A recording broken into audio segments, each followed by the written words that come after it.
avec le mandataire du leader de l'ex-parti Pastef, Ousmane Sonko, vous l'avez dit, qui s'est rendu hier donc au niveau de la direction générale des élections. Mais cette fois-ci, ce qui intrigue un tout au niveau, c'est qu'Ayib Daffé est allé, en tout cas, sans pour autant justement donc faire de la même façon dont il réagissait, informé bien entendu, donc bien avant en tout cas bien avant son arrivée au niveau de la direction générale des élections. Malheureusement, ou heureusement à la fois, Ayib n'a pas commenté, Ayib n'a pas voulu justement donc parler de cette affaire. Selon lui, on reste toujours focus sur la mission et ils vont communiquer le moment venu. Pourquoi? Quelle est la nouvelle stratégie de cette coalition ou bien de ce mouvement de politique, surtout à la tête Ayib Daffé, le mandataire du leader de l'ex-parti Pastef, Ousmane Sonko? Moi, je ne pourrais pas répondre directement à cette question. Quelle est sa stratégie ou quel est le ton qui sera donné par rapport à ces démarches qu'il effectue régulièrement, presque quotidiennement au niveau de la direction générale des élections. Ils ont changé peut-être de stratégie ou ils sont en train de dérouler leur stratégie sur le plan de la communication déjà, puisque chaque fois qu'Ayib Daffé se rendait à la direction générale des élections, c'était presque des communiqués qu'on recevait pour nous dire qui se rendra. On est allé même à un moment jusqu'à dire que c'est même pas la peine qu'ils communiquent sur le sujet. Les journalistes iront devant la direction générale des élections pour guetter l'arrivée de Ayib Daffé qui ne flanche pas et ne plie pas par rapport à une mission qui s'est assignée, qu'on lui a assignée, à savoir récupérer les fiches de parrainage de Ousmane Sonko. Et il poursuit, on verra un peu si on a vu dans un journal, l'agent judiciaire de l'État, selon un journal qui tarde à déposer un recours au niveau de la Cour suprême, je pense, pour cette affaire après le vote, et plutôt la décision du tribunal d'instance hors classe de Dakar. Est-ce que c'est juste une stratégie également de la part de l'État avec l'agent judiciaire de l'État qui se dit que j'ai encore le temps avant de déposer un recours? Si le recours est déposé, la Cour suprême aura un temps avant de pouvoir statuer pour dire qu'on le videra ce recours à telle date, et cela va nous rapprocher peut-être de la fin du dépôt des dossiers de candidature au niveau du Conseil constitutionnel. Mais c'est sans compter avec une autre stratégie, celle-là des avocats de Ousmane Sonko et de ses proches et partenaires qui vont également poursuivre leur combat au plan politico-judiciaire pour que ce dernier puisse participer à la présidentielle de 2019. C'est un peu un malin et demi, à qui mieux selon les différentes stratégies qui sont mises en place. Est-ce qu'on peut parler d'état de droit actuellement, Birahim, après ce refus, bien sûr? Oui, j'ai vu le F24, je pense, et le LACOS, qui sont partenaires à Ousmane Sonko, qui demandent au président de la République de faire valider cette candidature et de faire respecter surtout une décision de justice.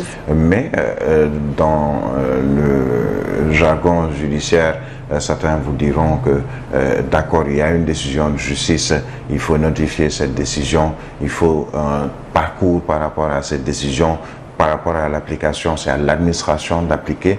Et qui est aujourd'hui le chef de l'administration de manière générale? C'est le président de la République qui peut effectivement demander que l'on ne mette point de veto sur cette décision de justice qui a été rendue et même publiée pratiquement le lendemain. Cela ne veut pas dire qu'on n'est pas dans un état de droit, puisque dans un état de droit, les recours sont possibles, même si les juristes vous diront que par rapport à cette décision, ou certains juristes, par rapport à cette décision du tribunal d'instance hors classe de Dakar, c'est une décision exécutoire. J'ai vu Mme Adama Gueye hier dans plusieurs quotidiens faire une contribution dans ce sens. Les avocats de Ousmane Sonko sont persuadés que effectivement cette décision est exécutoire et même n'a pas de droit, il n'y a pas de voie de recours puisqu'il faut l'exécuter. Mais c'est une bataille politico-judiciaire ou plus judiciaire entre avocats d'un côté et de l'autre l'agent judiciaire de l'État et les avocats de l'État. On verra un peu l'issue de ce face-à-face ou de cette confrontation. Et à Tribune Lamine Senghor qui a fait focus ce matin sur la situation difficile des Sénégalais avec bien sûr la vie chère. Oui, le journal Tribune, je pense que je ne l'ai pas avec moi, mais oui, vous l'avez dit, sur la situation, la vie chère au Sénégal, parler en tout cas des 3 repas qui sont difficiles pour les Sénégalais, si je ne me trompe pas, Birahim, c'est ce qu'a fait le journal ce matin, puisque je ne l'ai pas avec moi là, mais je pense l'avoir vu ce matin.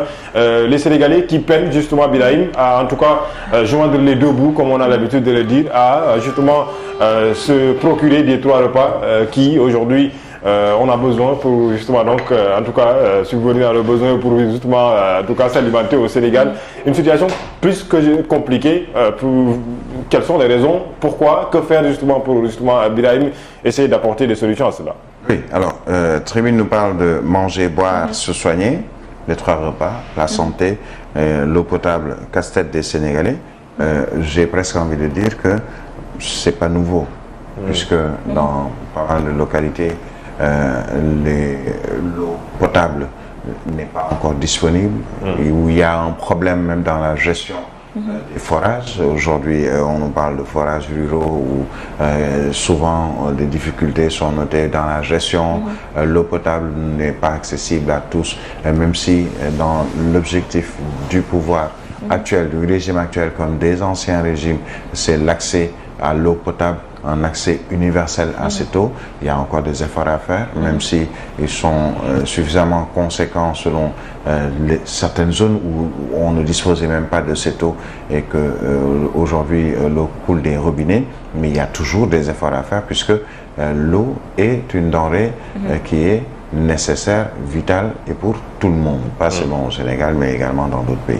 Mais pour ce qui concerne les 3 repas, moi j'ai presque envie de dire que certains Sénégalais n'ont même plus la tête à ces 3 repas, ont d'autres priorités des fois, au moins savoir 1 repas ou 2 repas assez conséquents dans la journée et s'atteler justement à soigner leur progéniture pour les pères de famille ou mères de famille, ou à se soigner, puisqu'on le sait, la santé également est très chère au Sénégal, malgré les efforts qui sont faits, malgré les subventions, entre autres, il y a toujours des difficultés que les Sénégalais ressentent quand il s'agit d'aller se faire soigner. Allez aujourd'hui dans les structures de santé, on vous dira, écoutez, pour une ordonnance, pour une maladie que je pensais bénigne, on me demande une ordonnance de plusieurs milliers de francs CFA, alors que justement, j'ai même pas laissé la dépense quotidienne chez moi. Certains sont en train, pratiquement, règlent leurs dépenses quotidiennes au jour le jour. Se réveillent tôt le matin, vont dans les marchés, par exemple le marché central au poisson de Pikine, où certaines dames ils vont très tôt le matin pour marchander quelques pièces de poisson qu'elles pourront revendre dans les quartiers. Certains vont tout simplement peut-être prendre à crédit dans ces différents quartiers parce que n'ayant pas encore pu régler financièrement une journée de travail. On a vu des jeunes et même des moins jeunes aujourd'hui de plus en plus s'adonner à une forme de travail en ayant des motos Jakarta. C'est au jour le jour qu'ils règlent leurs dépenses quotidiennes. On dirait que sur le plan mondial, il y a une certaine crise ou des difficultés au plan économique, financier.